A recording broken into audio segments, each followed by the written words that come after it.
Hi everyone, hope you are all doing great. Today we are going to see the task module and how we can use it to empower our application with this great OTP tool. The main goal of a task is to execute one particular action. An example can be to have a task that is executed from time to time to grab data from a database or refresh a cache, or also can be to execute some sort of script. It doesn't allow to store state. Probably one of the main difference between a task and an agent or a agent server is that the task doesn't allow to store state. The most common use case is to convert sequential code into concurrent code. So using the goodness of a task, we can switch from a code that is executed sequentially to concurrently or even in parallel if our hardware allows to execute in a parallel way. A task can be added as a child of a supervisor so it can be monitored, and if a task crashes, then different approaches can be taken depending on the restart strategy that the supervisor has set. Let's see which strategies are those. The first one is temporary. This one will never restart processes. The strategy is suitable for short-lived tasks that don't need to be retried or maintained throughout the application lifetime, such as one-off tasks or non-critical operations that can be safely failed. The second one is transient. These will restart child processes, but only when they exit with an error, if the process terminates with a reason that is not normal or shutdown. This strategy is useful for jobs or tasks that should not be retried on completion, but should be restarted if they fail prematurely or crash due to an error. And the last one is permanent. This one will always restart children, keeping them running even when they try to shut down without an error. A permanent strategy is often used to processes that are essential to the application operations. This is related to the let it crash philosophy of Erlang and also Elixir, since all code run in processes and processes that are lightweight, they focus on how the system can recover from crashes versus how to prevent all crashes. You can choose to allow a part of even the whole application to crash and restart, but handle other errors yourself. This shift in thinking and software design is the reason why Erlang became famous for its reliability and scalability. That's where supervisors come into play, and the reason why it is a good idea to use tasks as child of our supervisors. Okay, let's see some code.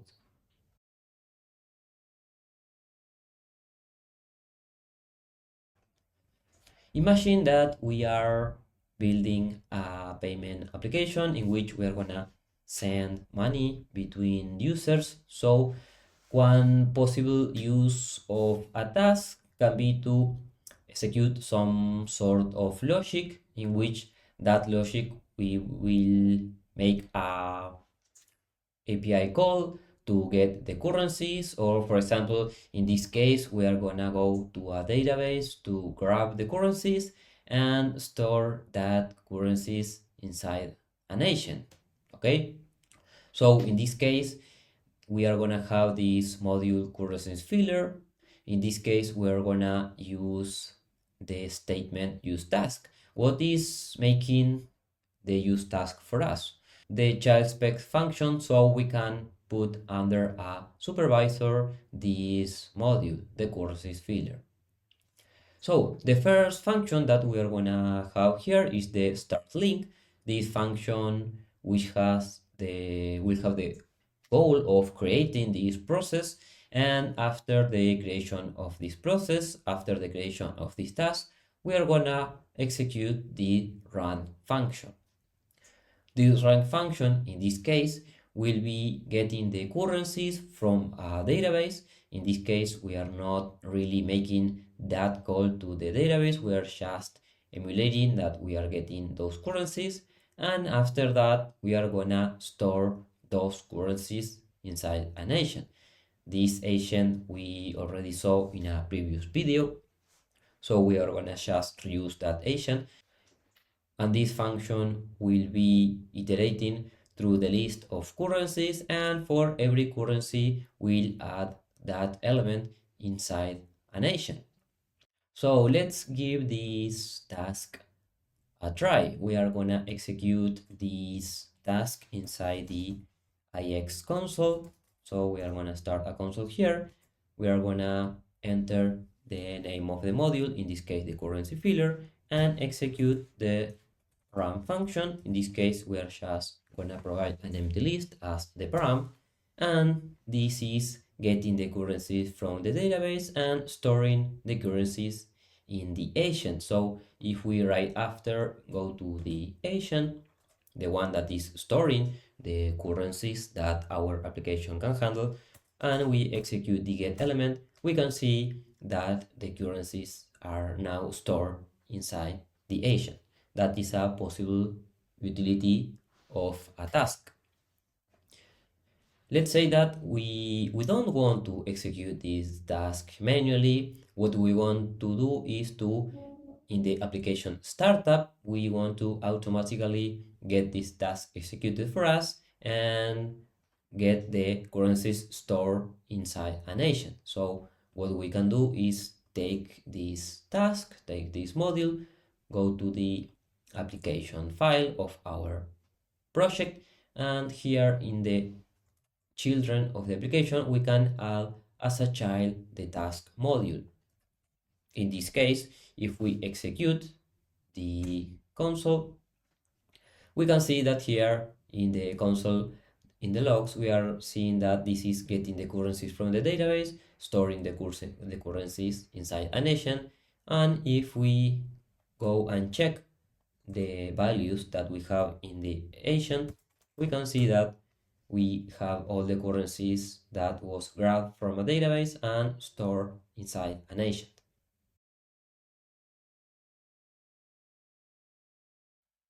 In this case, we are going to see how we can create different tasks to execute different logic.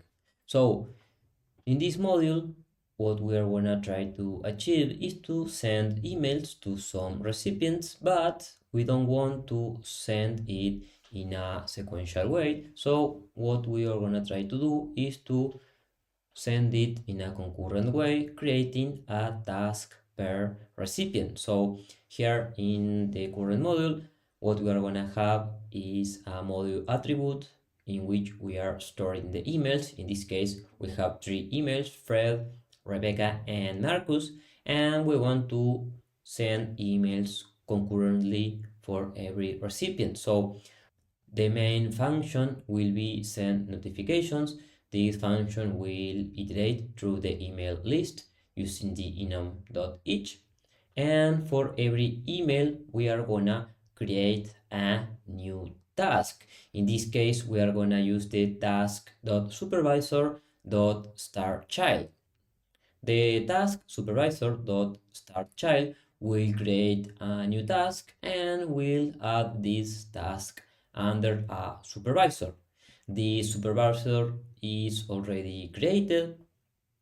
Here we have in the children of our application a supervisor called task supervisor. This is the one in which we are gonna add every task that will be created. So in this case, every task will be send the email to every recipient that is given as param. So let's give this a try. In this case, we are gonna go to the console, paste the module name, and execute the send notification. Here in the console, we can see that we are sending an email to every recipient, and every email sent is being made through a different process to a different task. In this case, we can see that the PID are different, so we are sending the email in a concurrent way. Different things are happening when we call the task.supervisor.startChild. First one, this will start a new task as a child for the given supervisor. The spawn process will not be linked with the current process, but only with the supervisor, which is very useful when we need to perform side effects action without caring about the results. In terms of the fault tolerance, if the task crashes, then the supervisor can handle it according to the restart strategy. Since the task is linked to its supervisor, if the supervisor crashes, then the task will also crash.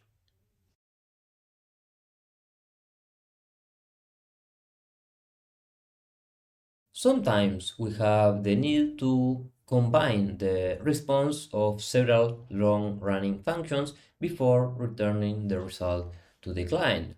So in this case, what we are gonna try to achieve is that we have different sources in which we are gonna retrieve the currencies that our application can handle.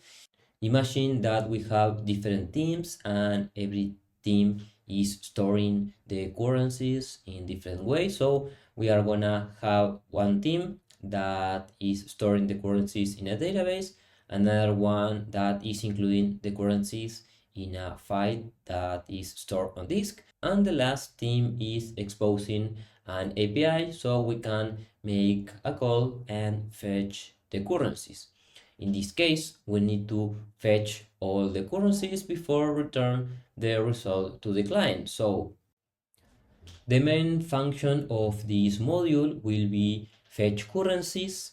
We are gonna create a list of functions in which every function will be retrieving the currencies from different sources. The first one will return the currencies that are stored in a database. The second function will read the file from disk and return the currencies. And the last function will be making an external API call so we can get the currencies from that API. Right after, we are gonna have a logic between pipes, and the first function to be executed will be task.assignStream. This function is designed to process collection concurrently, allowing to customize the concurrent settings params like the number of concurrent tasks, timeouts, etc. In this case, we are gonna just receive the list of function and execute every function inside the assign stream. Since the assign stream is returning just a stream of result, we need to convert that to a list so we can process that result. After executing the enum.toList, the result will be a list of tuples in which the first element is the atom OK and the second one will be the currency itself. So in this case, we need to return that currency, and that is the reason why we are executing this function. After extracting all the currencies that we obtain from the different sources, we are gonna merge those currency. In this case, the merge currencies function is just flatten the list of results so we can have a plain result to return. And right after, we are gonna store the currencies inside a nation so we can have the state of all the currencies stored in the previously created agent. Let's give this module a try.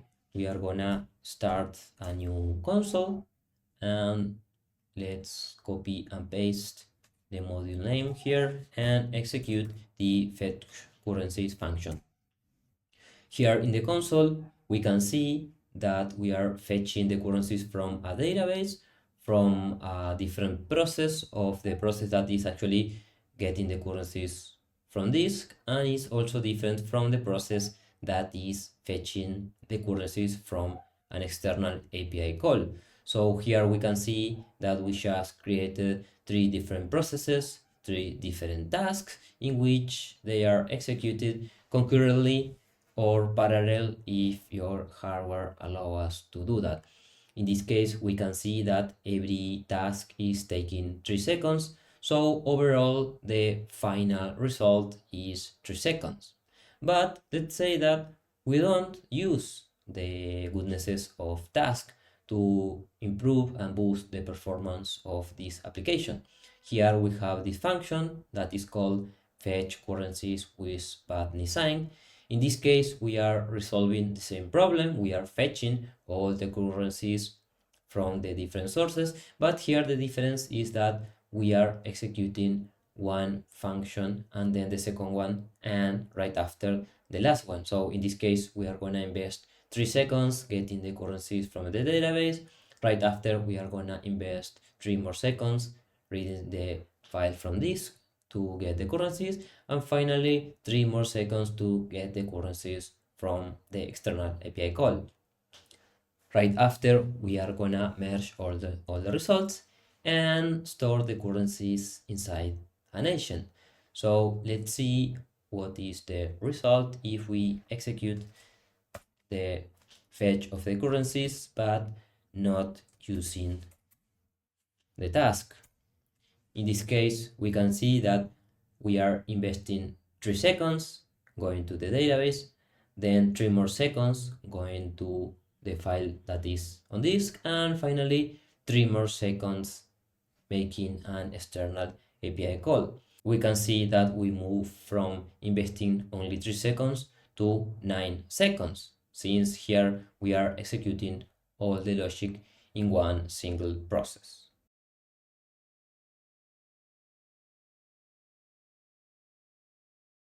Don't forget that at learnelixir.dev/blogs you can find a bunch of blogs that are very useful to continue Learn Elixir. In particular, if you wanna complement a little more the topic about task, you can find this blog. This vlog will talk about how we can improve the performance of our application, including a task in our architecture. So we are going to find how we can use the task module for parallelization, so we can boost the performance of the applications. We can also see how we can deal with side effects in Elixir. So side effects refer to any operation that interact with or modify the external world outside of the function local scope. So this can be in handy. You can also see how you can speed up multiple long-running functions and combine the results of all of them before return the response to the client. So definitely this blog will be in handy for you. Keep learn Elixir and have a good day.